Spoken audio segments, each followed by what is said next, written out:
I am so thrilled to introduce Elizabeth Karp-Evans. Elizabeth Karp-Evans is a writer, editor, designer, and founding partner and director of Pacific. For Elizabeth, storytelling, identity, and plurality are at the core of her work in strategic thinking and graphic design. With Pacific, Elizabeth has created visual identities for several major cultural institutions, including the Kitchen and the Studio Museum in Harlem. And as I was preparing this introduction, I was thinking about how as a publication designer and occasionally as a publisher, Elizabeth is she's she has become the kind of go-to. She's the first ask. She's the dream ask, right? For the most ambitious, complex, luscious artist books by all of your favorite artists. She's created books for artists like Alvaro Barrington, Jordan Castillo, sorry, meeting. Jordan Castillo, Barbara Chase Rebu, Judy Chicago, Marin Hassinger, Rick Lowe, Malika Magosi, Singa Ngudi, so many others. Kara Walker, so many, many more. We had the pleasure of working together on my novella, A Rock, a River, Street. A much smaller project, but a very precious time to work together. And Elizabeth and the Pacific team are such amazing collaborators and leaders. Elizabeth also serves on the board of directors of the New York nonprofit Artists and Mothers and is a recipient of Meta's Black Visionaries Grant, as well as a Rauschenberg Residency Fellow. She's the former director of media communications and content at the Studio Museum in Harlem, where she also worked for nearly a decade. And she actually has, this is something that I discovered when reading your bio, an MFA in creative writing. What, Elizabeth? I had no idea. An MFA in creative writing from the New School and a BA in English literature from Loyola with like a minor in screenwriting. Am I right? That's amazing. So I'm so grateful that Elizabeth has taken time to be with us today. She'll be talking through book design and production, and she's going to be focusing in particular on questions of budget building and making a book that is aligned with the resources that you have. Thank you so much, Elizabeth.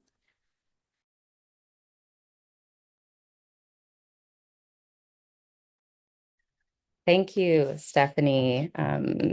Thank you for the lovely introduction. It's so nice to be here and be in community with you all and talk about books today. They're definitely my passion and my love since I was a very, very young person. And as Stephanie t touched upon, I've kind of gotten to the space and place of publishing through a very holistic path. From reading first, and then writing, studying writing, getting a master's in writing, then becoming an editor of art books and art publications, then a designer, and then a producer after that, and lastly a publisher. So it's definitely a tall mountain to climb, and not necessarily, maybe mountain's the wrong word too, because I wouldn't say there's a peak or a valley, but it is, I would say. Um, Mine is a bit of an interesting journey because it's giving me a perspective from all angles of making a book.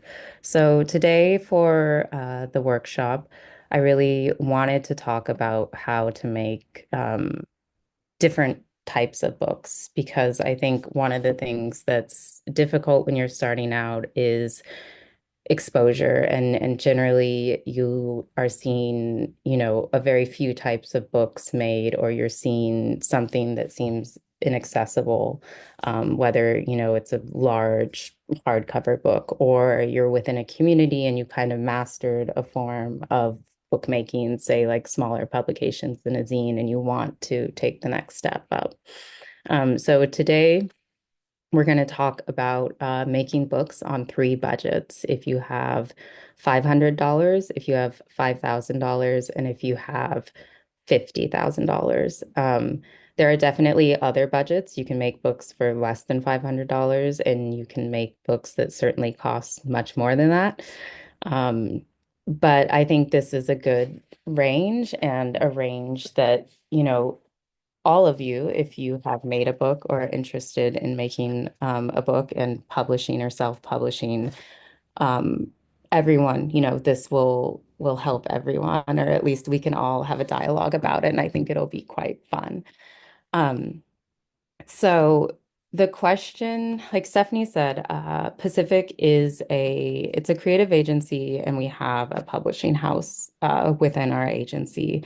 I run it with a partner, Adam Turnbull, and we started out as bookmakers and publishers, and then grew into a creative agency. But at the height of our publishing output and bookmaking, we were probably designing around 35 books a year, 40, if you really count everything, because it was also an art practice for us. So, we were making artist books as well as designing books for larger publishers, such as the Rizzoli or Phaidon, which we still do, and for other clients like institutions or galleries.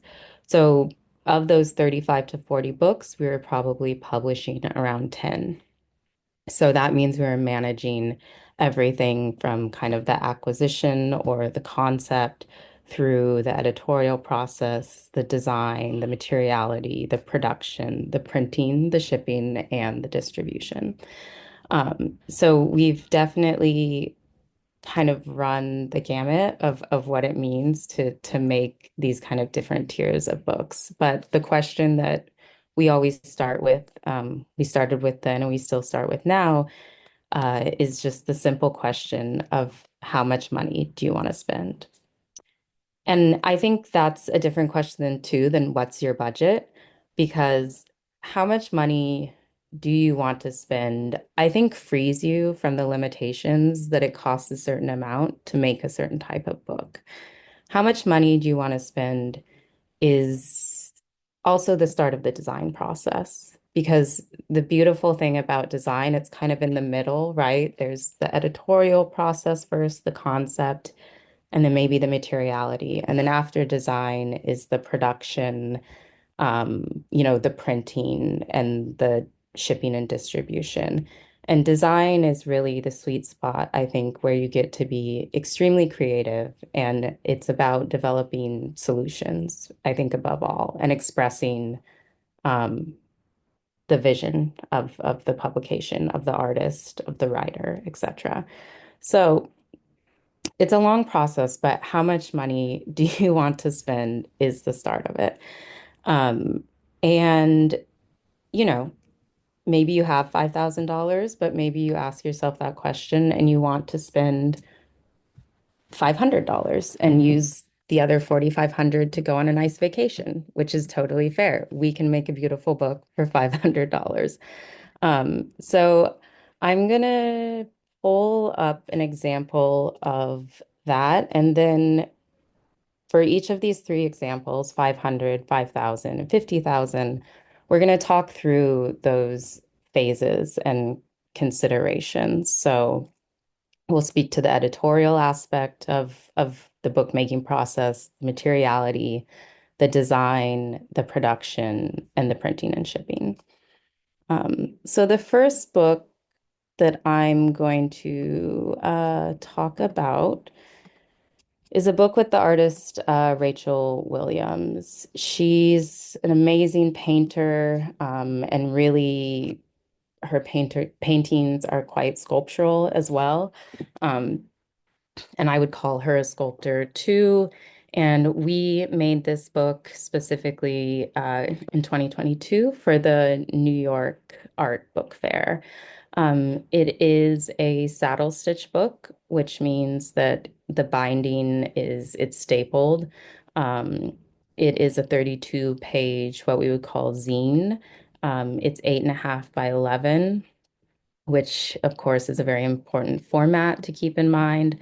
Um, and we made it in, I would say, 2 weeks.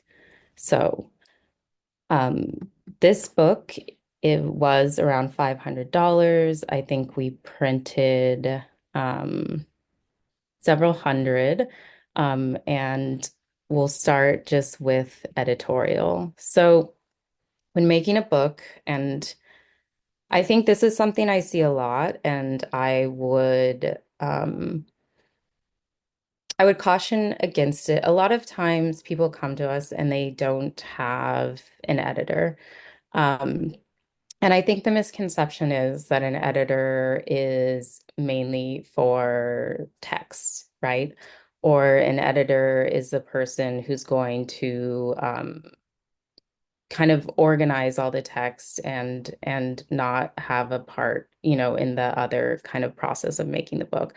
But the editorial part of bookmaking and the editor is really important. They're a thought partner for you. They, think about the book from start to finish. I think they think about the reader a lot, which is very important. They think about the sequencing. They think about the context and how to help contextualize things. It's a very important role to have, and I think it's not necessarily even someone when you have a smaller budget, like $500, that you are hiring as part of the budget, right? Like your editor might be your friend who you trust. It might be a partner you have. It might be someone else that, your practices kind of combine and exchange and you have a dialogue with. But I think it is important to, maybe the term editor is too much of a formality on these smaller projects, but it's definitely something to consider always when you're making a book. Um, the next facet is, of course, a copy editor. Um, and then commission writers. I would say those are the three really basic things to think about, no matter how big or small your book is. For this book, there were no commission writers, so that wasn't part of the budget. And we edited and copy edited the book in-house at Pacific. The next consideration was materiality. So I think something that's important to note, and something that is really fun to think about is kind of the material that you're going to make your book with. Um, and if you can't, throw in a lot of bells and whistles, if you only have $500, I think there's definitely a strata of things that you can consider. For instance, this book is on very, very glossy, very, very thin magazine-like paper. And so it's very sturdy, but it's also kind of easy to take apart. It's not fragile. And at one point, we thought about not even binding it. So each page was kind of a poster that people could take apart and disseminate. That didn't happen. But there's things like that. There's things like if you're going to do a saddle stitch, which is to staple the book, you can think about using colored staples that match with the artwork in the book. You can think about a rubber band binding. You can think about, loose leaf, like I was saying. You can think about using two different sizes of paper and housing them together in a way that's interesting. So, and it's about how you want people to feel, how you want them to experience the physical connection with your book. Um, I think, uncoated paper and glossy paper, when you have a small budget, are the two kind of options. They're the two main options to choose from. But there's also things like colored paper, and you could use, colored printing paper that's really cost effective and print, a duotone on it or print black and white on it and come up with something that feels really unique and original. So, for, a smaller budget, choosing the material is actually really important and it can elevate your book and make it feel kind of more, I think, unique and more expensive than it actually was to make. The next is design. This design for this book was fairly simple. There's no text. It's full bleed images throughout. We really wanted to highlight the constructive nature of the work, the sculptural nature of the work. And it was also appearing alongside prints that were similar to page right. So we wanted the purpose of the book was to really give a detailed look at the artist's work. Um, so a very simple layout and simple design. And we used this text, which was quite unexpected. The title of the series was Ghost Paintings, so we really wanted her name to kind of disappear and used a very thin font for the artist's name, and then a heavier for Ghost Paintings. And this was also something too, we didn't have a typeface or a budget for a typeface.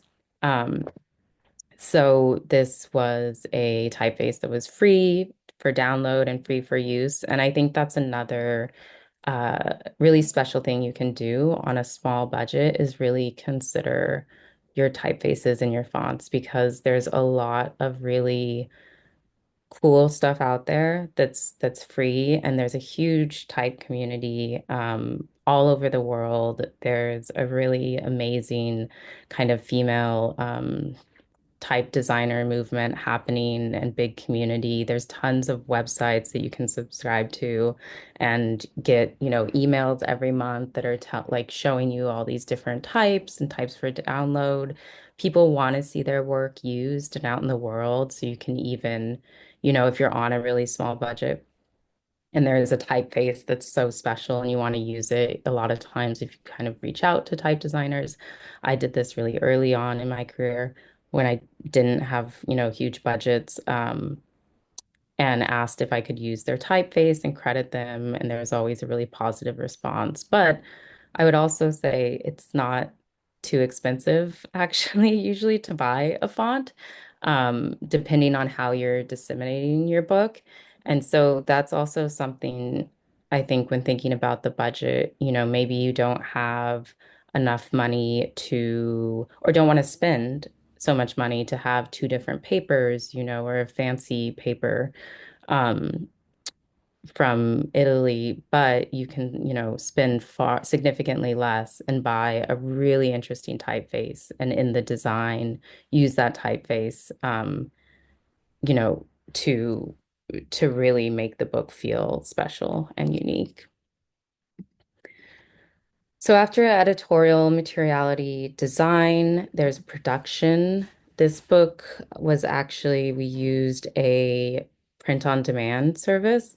And I still, for little projects that I do, use print on demand services. I think they've come such a long way. You can usually get samples. It's usually extremely cost effective. And it's also um, a nice way if you don't know too much about production and you don't have too much time to make decisions quickly and easily. Um, Normally during production, there's things to think about like image correction, image proofing.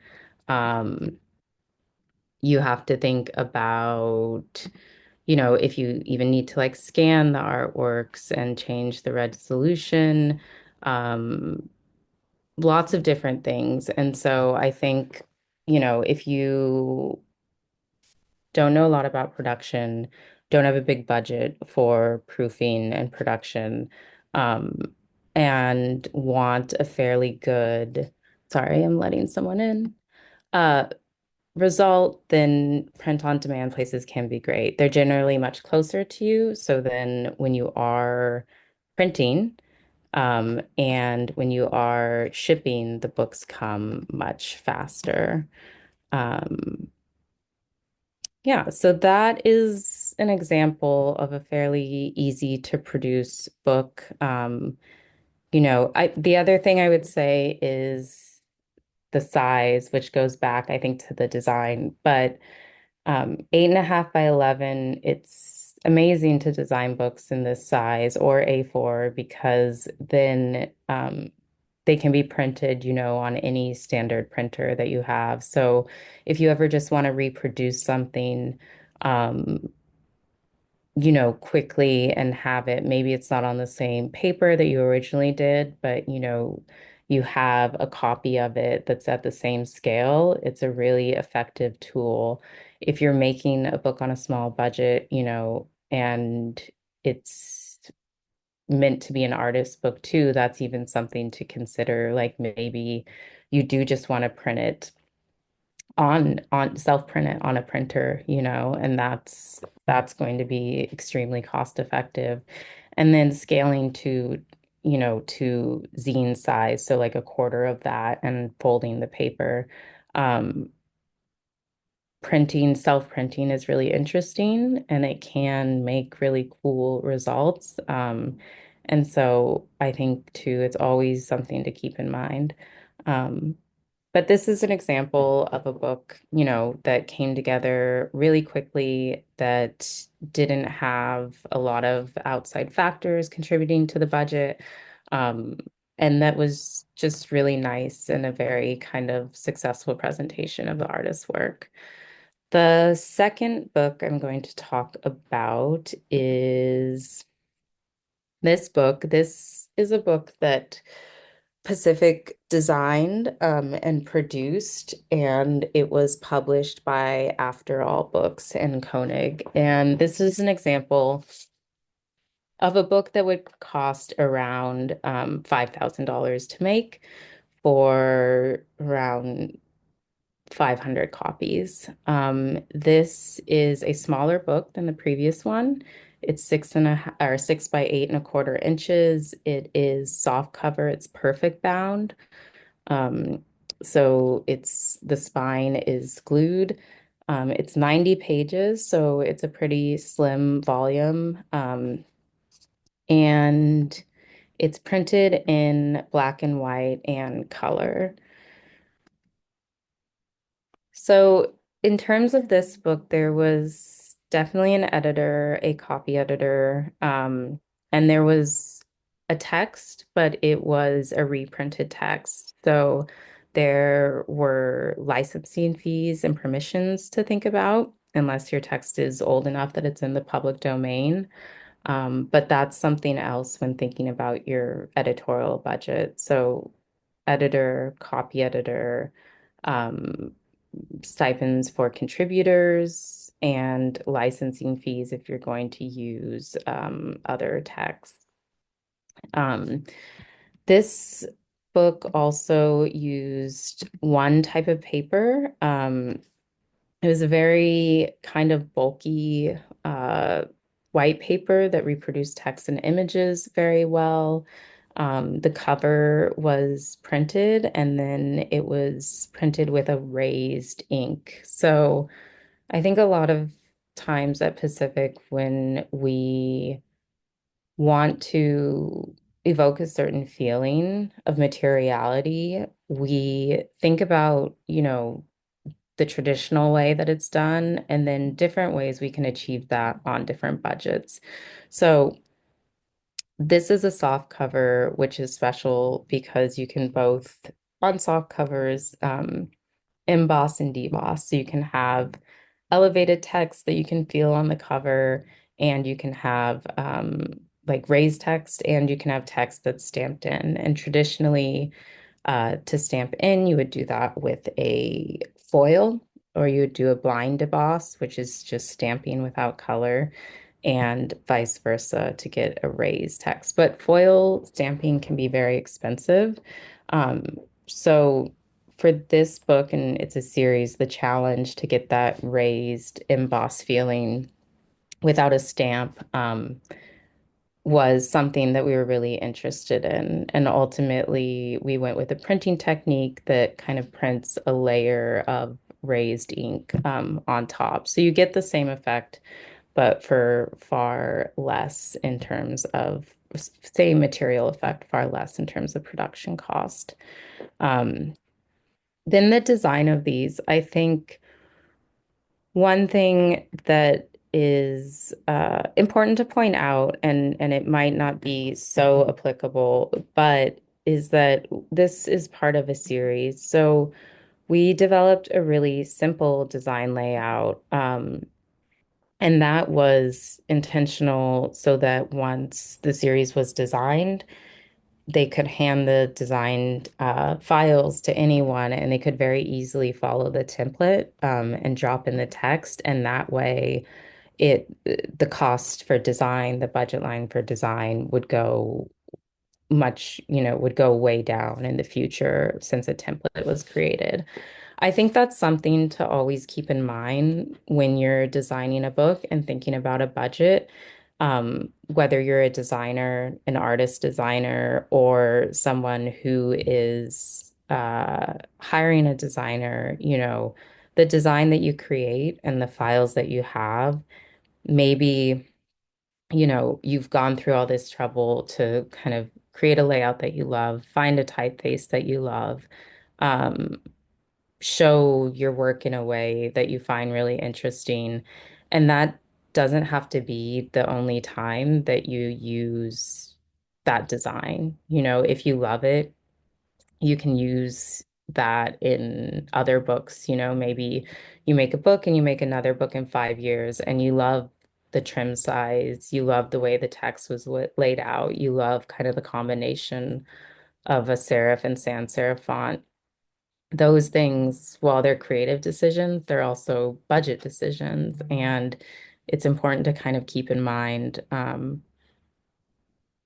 it's important to keep that in mind, right? That creative decisions are budget decisions and that the knowledge that you have from making these decisions, can carry on in the future and save you money.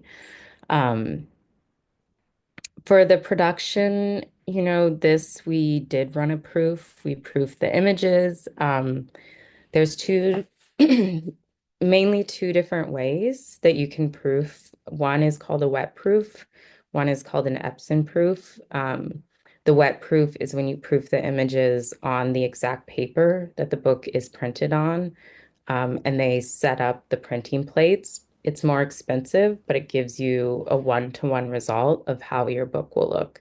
Epson proofs are less expensive and they are digital proofs. One thing that I think is really helpful to do when you're producing a book and you have a budget to proof, which you can, if it's $5,000, is to run maybe one wet proof, which usually comes on a big sheet.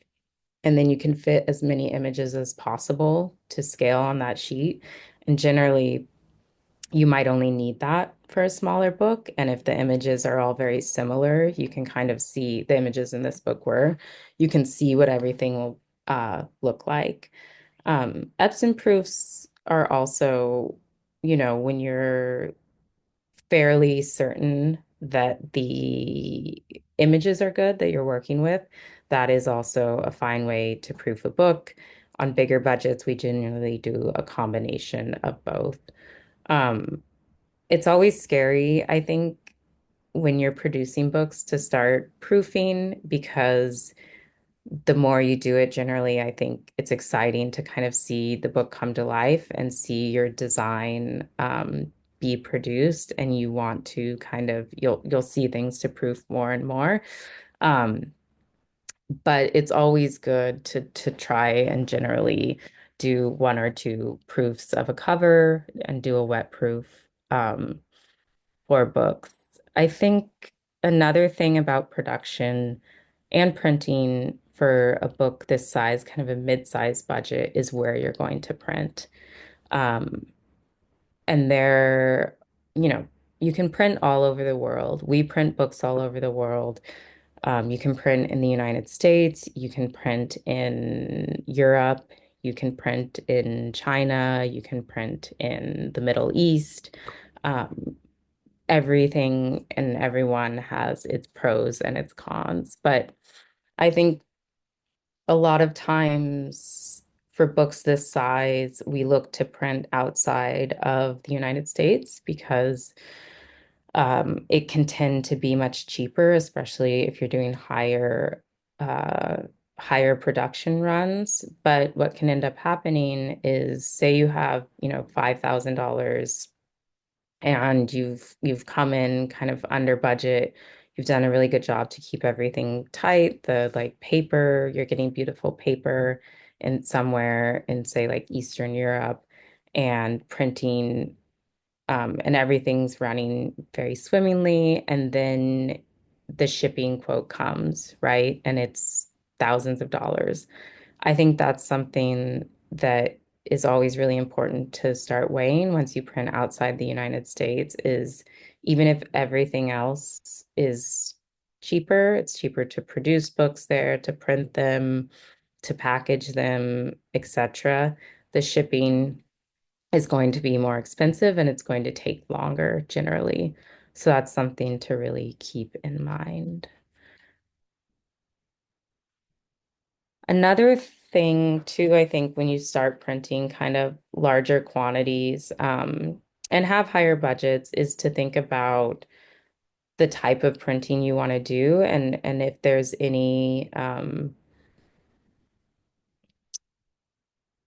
any kind of uh, considerations outside the content of the book. Like some clients come to us and they're really interested in sustainability.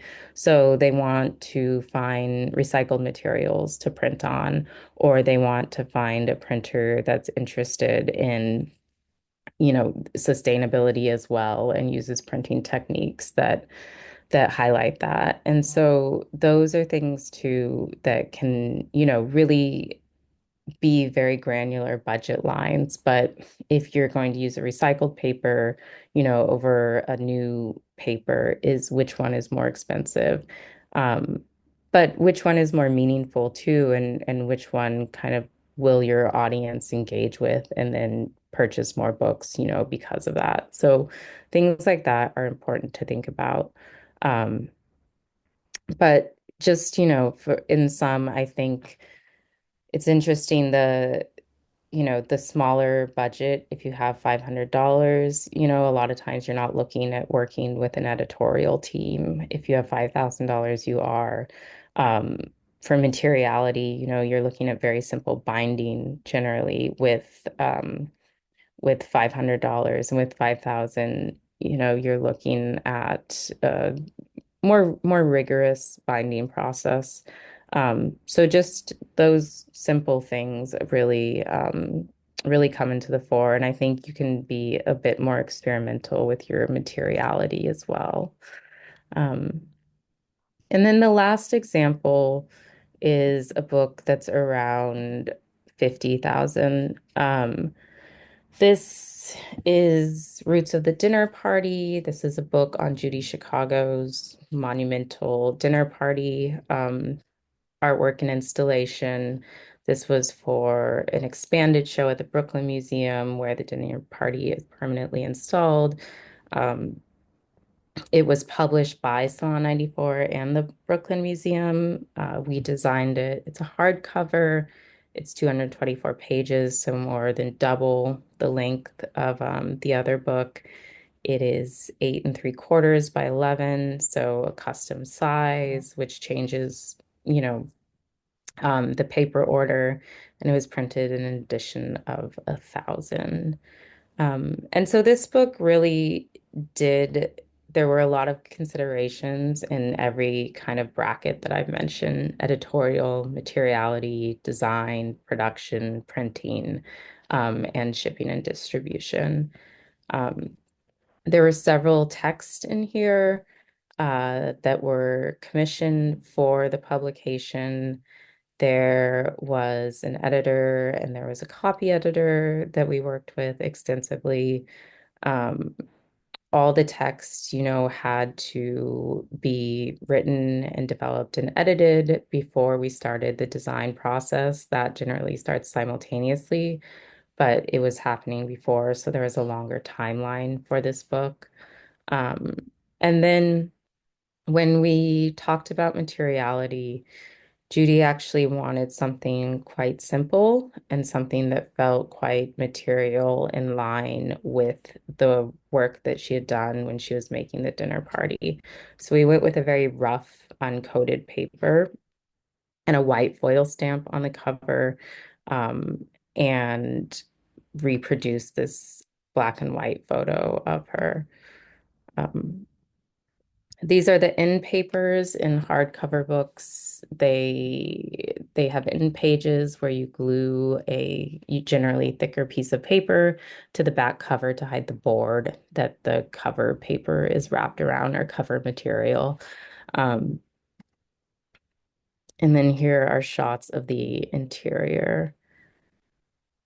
The whole book was designed in a fairly simple two-column grid structure. There were different types of text. There were interviews, conversations, and essays. And um, I think designing text can be it's interesting. There's lots of considerations in terms of length.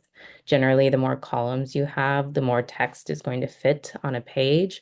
So if you're dealing with something like having too much text, or text going over the page count, setting up the design in a two-column or three-column grid generally will save you room. I think too, for this, a lot of the imagery was not the best. And generally the impetus is to go for a coated paper, which reproduces images and reproduces color a lot nicer generally than uncoated paper, or easier, I should say.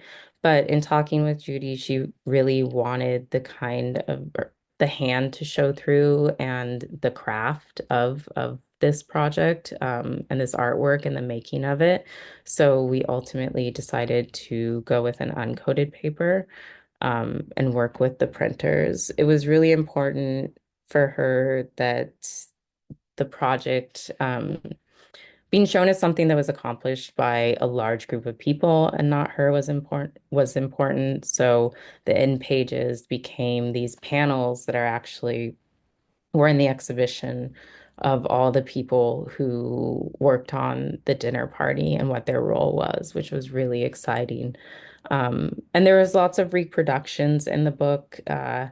It was it was a simple layout, but there were small considerations, like being 8 3/4 instead of 8 1/2, because all the flyers that they had made for the dinner party were 8 1/2, and we wanted to be able to kind of show those to scale, and not have them be cut off at all. So the proofing. There was a lot of color correction for this. That was a large budget line. I think if you're making a book, with images that are older, that aren't kind of newly taken for the book, that's something to be considerate of. Um, there was proofing, of course, proofing the cover, doing test stamping of the foil, and really granular things, happen too during production that I think can shoot the budget up. So if you're, say, using a foil stamp and you want to do different colors, or you want to do metallics versus mattes versus glosses, all those things, it's helpful, to try and narrow down those decisions as much as possible so budgets don't go up. And the best way to do that too, I think, is to also look at as many books as possible. When you're starting to make a book, when you're thinking about who will write for it or what text there will be, when you're thinking about, if you want to use a coated paper or uncoated paper or different types of paper, um, if you're thinking about, what production techniques and what looks good, the best thing to do is to go to a bookstore or go to a library and just look at as many books as possible, take pictures, buy people's books, spend time with, your books and your friends' books. And you can learn so much from just holding a book in your hand, and really considering it. And it'll really inform, um, your creative process when you make a book.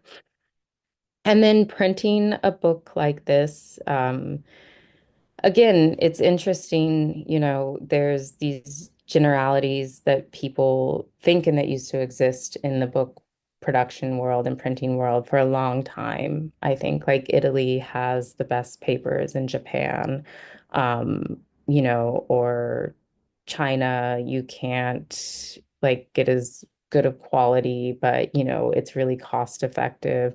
And all the handwork is much cheaper, things like that. And I would say those generalities are dispersing very quickly. I think that you can really go anywhere in the world now.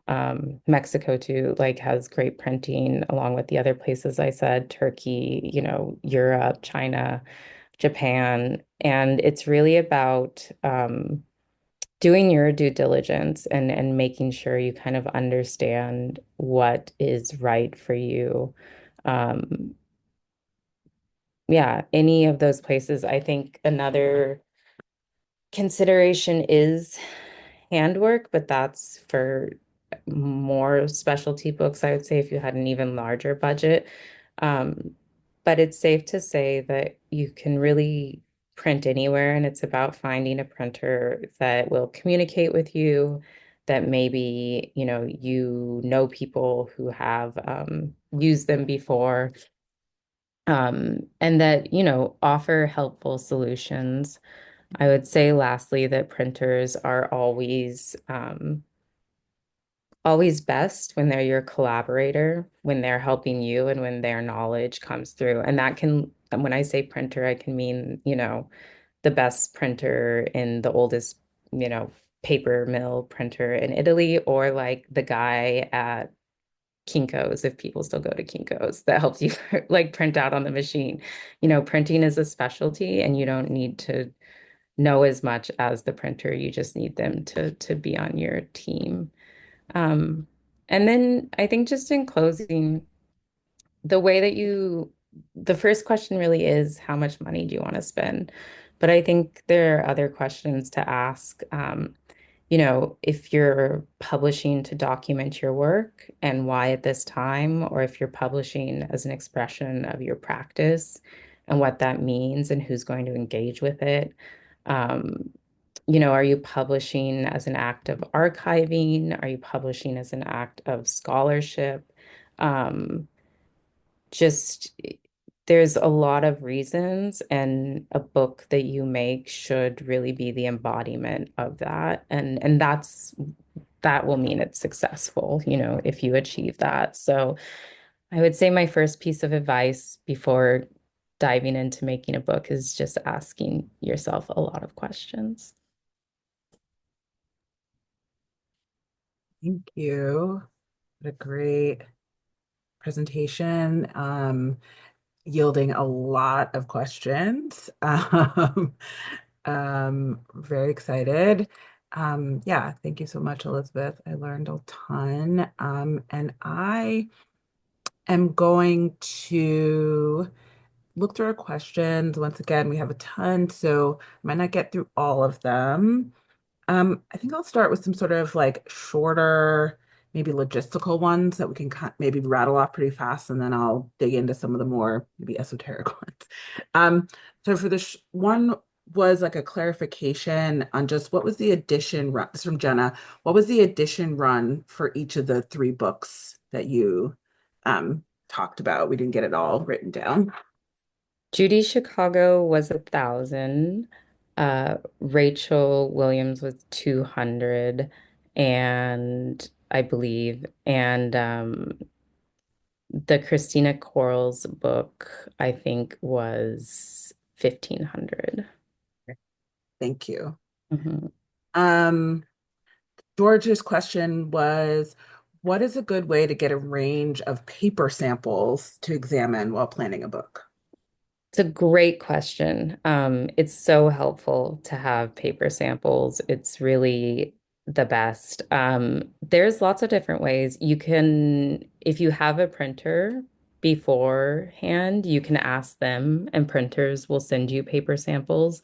If you're doing it yourself, there's literally websites you can go on, and ask for samples and fill out a form, and they'll email you. Um, I'm going to give a little secret away here. It's called, I think, Winter and Company. They are a bookbinding materials and really like a paper packaging site. They have so many types of book materials and paper, and you can go on there and see it's not even a secret. Someone just dropped like people know, but they're great. You can go on there. If you find a material you like, you can literally just request it and they'll send you samples. Um, so it's not difficult. I think another great thing is in some books in the back on the colophon, they say what type of paper they use. So that's always great to just if you find a book and you really like the paper, go to the back, see if they list it, and if they do, Google it, and generally you can find the paper supplier and get a sample. Awesome. Thank you. Um, Ty asks, is there or are there print-on-demand services that you recommend, and or apps recommended for designing? Maybe if you have like a range of different ones at different budgets for both the POD service and design apps, if you have those. Yeah, I think print on demand,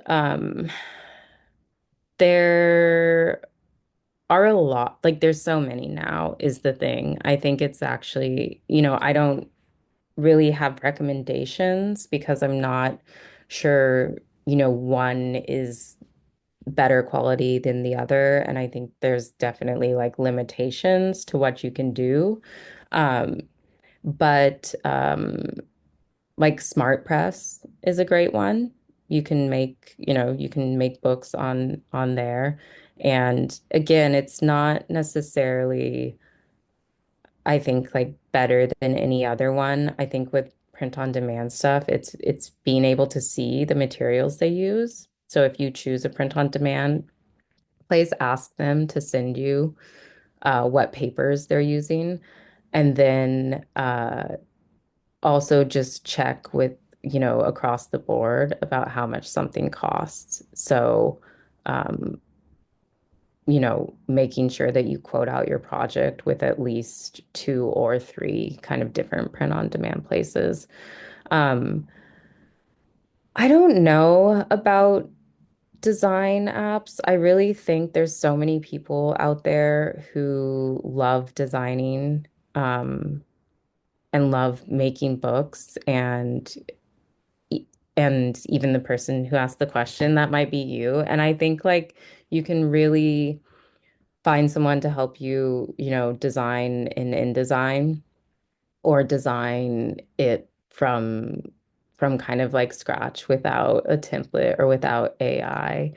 Um, and it's a fun way to kind of learn too about the process. I am self-taught in design. I taught myself in design with help from many generous people.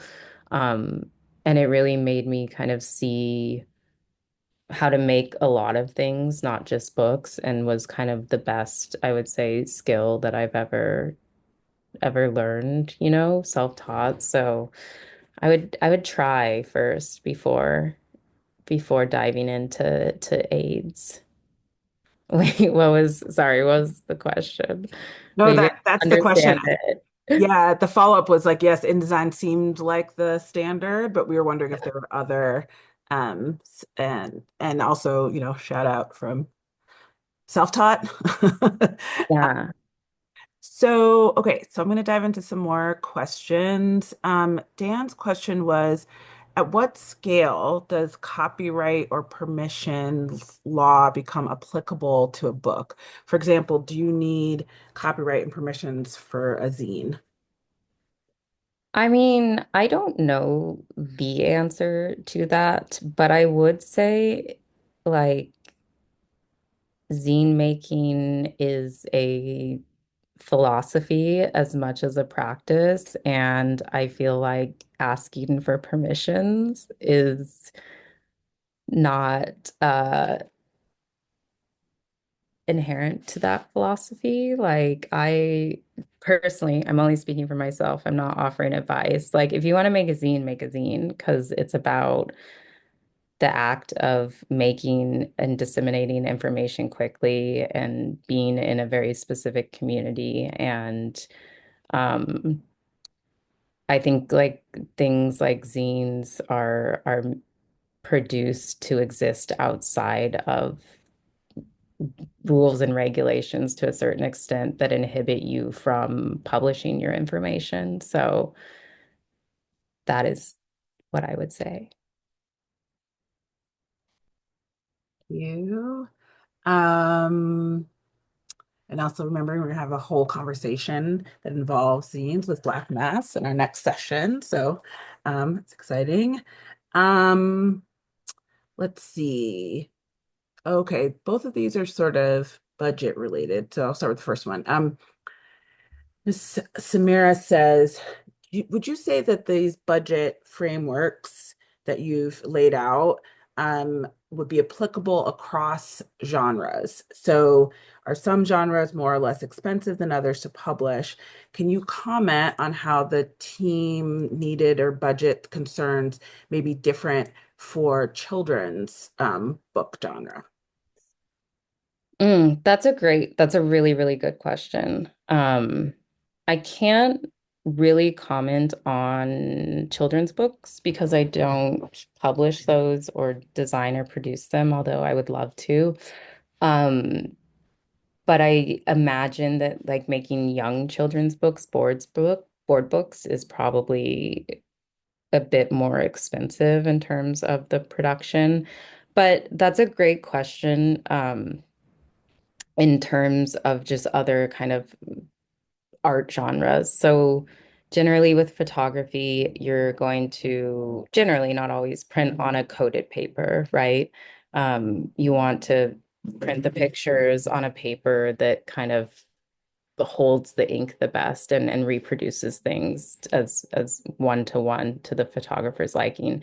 So coated papers, there's many, there's a lot, there's a lot to choose from. Um, Sometimes they can be less expensive than uncoated papers, and you can usually get a better coated paper than an uncoated paper for less money. But using a coated paper is heavier for the book ultimately. It's a heavier paper. There's more weight because it has the coating.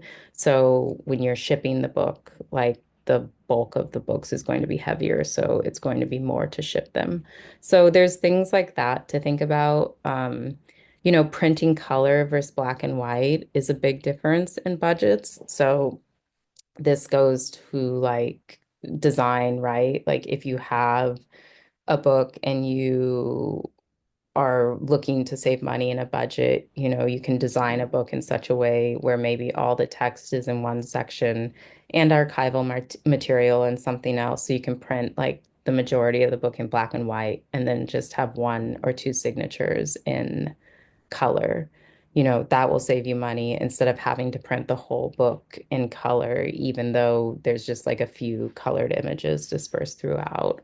Um, the same goes for, like if you're going to publish writing, books on writing and art writing, um, you know, and it's just text and it's just black and white, that's going to be cheaper than if you were producing a book of art writing with color images throughout. And then if you were producing a book of art writing with like black and white images throughout, that would kind of be in the middle. So there are really basic things, that add money to a budget that are pretty um, easy to kind of deduce. And maybe that's something too that can be kind of like a resource after the seminar, like the things that the key things that you can do to like save money, making a book, printing in black and white versus color is a huge one. And I would say sorry, that's the last thing too, trim size too, because paper comes in sheets. And the pages are cut, in off from the sheets. And so the more kind of pages you can fit on a sheet of paper, the less waste you're going to have and the more money you're going to save. So it's always great too to talk to your printers about if your design, they might say if you take like an inch off the height, you're going to save this much money because we can fit one more spread on a sheet of paper. So that's really important too. Okay. Uh, this might be our last, maybe second to last question. So, does your firm represent artists across all three of those budgets? And more generally, how do you decide what books and artists to take on or represent?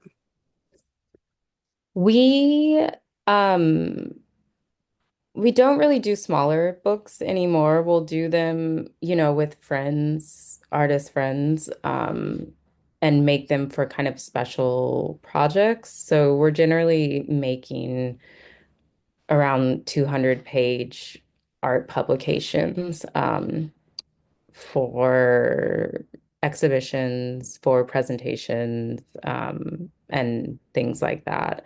Um, but I think we've always kind of had a rule that we just work with artists that whose work we respect, admire, and love, and that's kind of the only parameter. And this is sort of maybe an extension of that. Like, what is the difference in scope of work between Pacific's work as a publisher versus as a designer? When do you take on a publishing project? You sort of already answered that, but just, yeah, we're just sort of curious more broadly about those distinctions within the company. Yeah, I would say we definitely publish individual projects a lot less now. I would say the majority of books that we publish are in series or in sequence. And a lot of times they are with a collaborator. So, for instance, we have a publishing partnership with the Swiss Institute, and we publish kind of their institutional series. Um, we are publishing um, a book with like the Kunsthal Basel coming out soon. So we'll partner with institutions to kind of bring our expertise in publishing and their resources and expertise in the presentation of artwork, and do that. And that's kind of more of where our publishing practice lies now than publishing individual artist books. But we still do. We have our own series that we started. It's a design series. The first book is called Joy Space. It's actually right here. It's very simple. It's a perfect bound, soft cover, fairly small book of writing and black and white images. And it's an architectural design manifesto. And we're coming out with another book at the end of this year, the second in the series. So I think we're interested in kind of publishing in series, having a larger conversation about a specific topic, whether that's design, whether that's art writing, or whether that's different mediums of artistic practice. And then one last question from Simone, who asks, I work with vernacular photos sourced from vintage dealers, family photo albums mostly. What are some copyright implications? I do not know. I would, I, that is a question that I feel like is someone, who works in with that material a lot more could answer better. I don't think I'm the right person to answer that question. Um, one more short one. Um, well, this is just a clarification. I think you answered this, but I just wanted to make sure. The budgets that you laid out, are they inclusive of editing, design, licensing, or just the cost of printing and binding? That's the cost of everything Mhm. um, for those books. Give or take, like the Judy Chicago book was made in 2018. So add inflation to that, that would be probably more. Today, a little bit more. Um, but yeah, that's everything. I think too, the thing that I'll say about Pacific and the reason that we started um, the imprint, almost a decade ago, and the reason why bookmaking is so great is because I think people who go on that journey and make books like really want to make something and make something with like-minded people and really kind of believe in what the content is enough to put it in a document that's supposed to be lasting. And so, starting out, this isn't the case anymore, but when, I was beginning to make books and even before Pacific, in college and beyond that, it's kind of like a lot of these things you make with friends and it's not the industry standard in terms of price, like maybe you're an artist and you have a friend who's a designer and you guys do a trade, right? Like you trade a work and they'll design your book for you. Maybe you have a friend who is like an amazing writer and loves your work and they want to write about your work and they do that, for free. And in return, they get copies of the book and then they have their writing published. So, those are standard budgets, but I really do believe that kind of the art and bookmaking community is one that at least like in at the beginning, and if it's like a personal thing, you can really find ways to make something possible, And that's why I said it's how much money do you want to spend, not how much money does this cost. But on the other hand, too, I think if you are making a serious publication, you cannot underestimate like how much people's time costs and how many areas you really do need to consider. And so I would say when you're, going out to make a larger publication, like take that kind of framework that I said.